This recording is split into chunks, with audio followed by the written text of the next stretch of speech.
Дауыссыз сеслер. Қарақалпақ тілінде сеслер дауыслы һәм дауыссыз сеслер болып екіге бөлінеді. Дауыслы сеслерді түсіндіріп бердім. Дауыссыз сеслер. Дауыссыз сеслер қалай жасалады?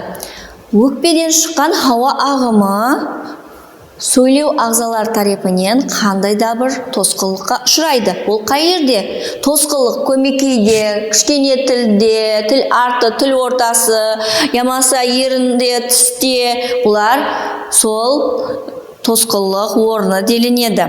Осы тосқылыққа ұшыраған өкпеден шыққан хауа ағымы дауыспенен бірге шауқым пайда болады. Сол тосқылыққа ұшыраған уақытта шауқым пайда болады. Һәм де осы дауыссыз сеслерді айтқан уақытта бір дауыссыз сеслерде дауыс басым болса, бір дауыссыз сеслерде шауқым басым болады. Мысалы, Б, П сеслерін алайық. Б сесін айтқан уақытымызда Б сесінде дауыс шауқымға қарағанда анағұрлым басым. Ал П сесін айтқан уақытта дауысқа қарағанда шауқым басым.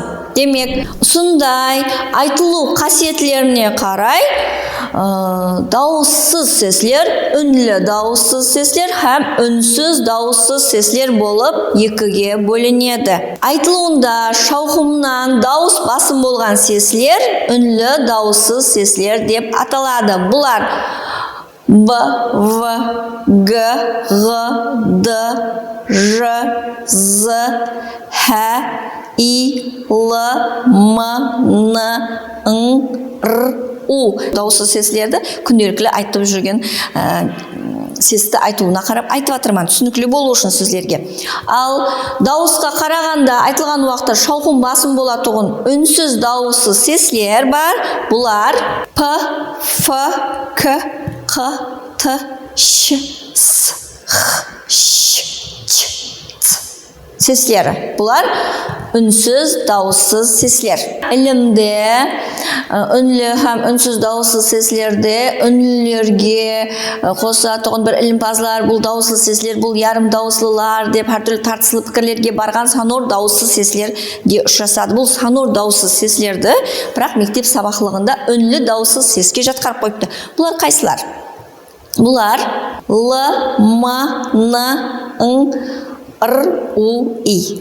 Бұлар санорлар, яғни үнлі дауыссыз сеслер делінеді. Алдын түсіндіріп өткенімдей, өкпеден шыққан хауа ағымы сөйлеу ағзаларымыз тарапынан тосқылыққа ұшырайды.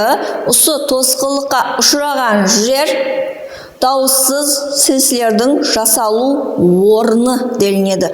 Осы тосқылық көмекейде болса, көмекей дауыссыз сеслер, кішкене тілде тосқылыққа ұшыраған болса, кішкене тілдік дауыссыз сеслер, тіл артында, тіл ортасында, тіл алдында, ямаса ерлік, тісілік, ямаса қос ерлік, осы жерде тосқылыққа ұшыраса, бұл жасалу орнына қарай осындай болып бөлінеді. Бұлар ерін менен жоғарғы тісілер ортасында пайда болған тосқылық нәтижесінде ерінлік дауыссыз сеслерге Б, П, М, У, В, Ф сеслері кіреді.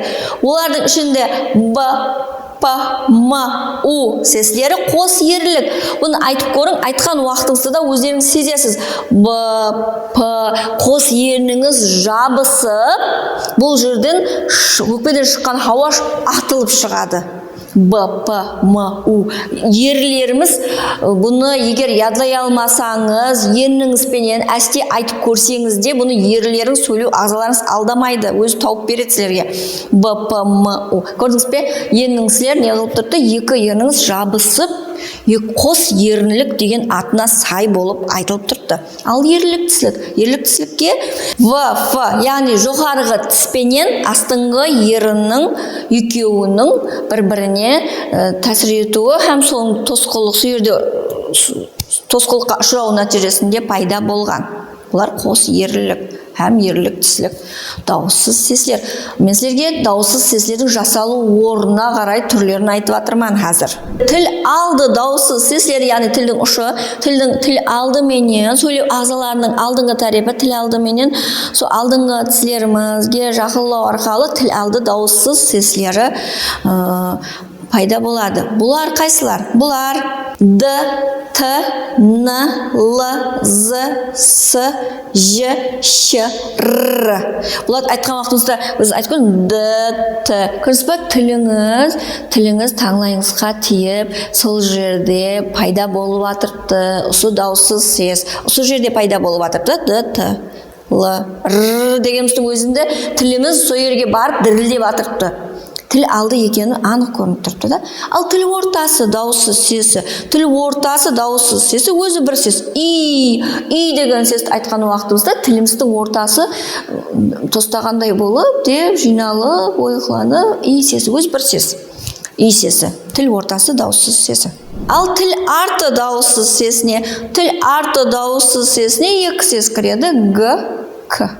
Айтқан уақытыңызда тілім жұлынып кететіндей болып басқаша айтылады қара. Г, К. Негізі тіліңіздің біліп тұрасыз да, ол сөйлеу ағзаларыңызды ұстап көрің, солай қайта менімен бірге қайталаң. Г, К. Тіл арты дауыссыз сесі. Жасалу орны бойынша бұл тіл артында тосқылыққа ұшырап жатыр. Кішкене тілік дауыссыз сесілерге болса Г, Х, Г сеслері кіреді. Өзі бір 4 сес айтқан уақытыңызда тамағыңызды қырылайды. Кішкене тілік екен білді. Бұл кішкене тілік екен арқайын біліп тұрды.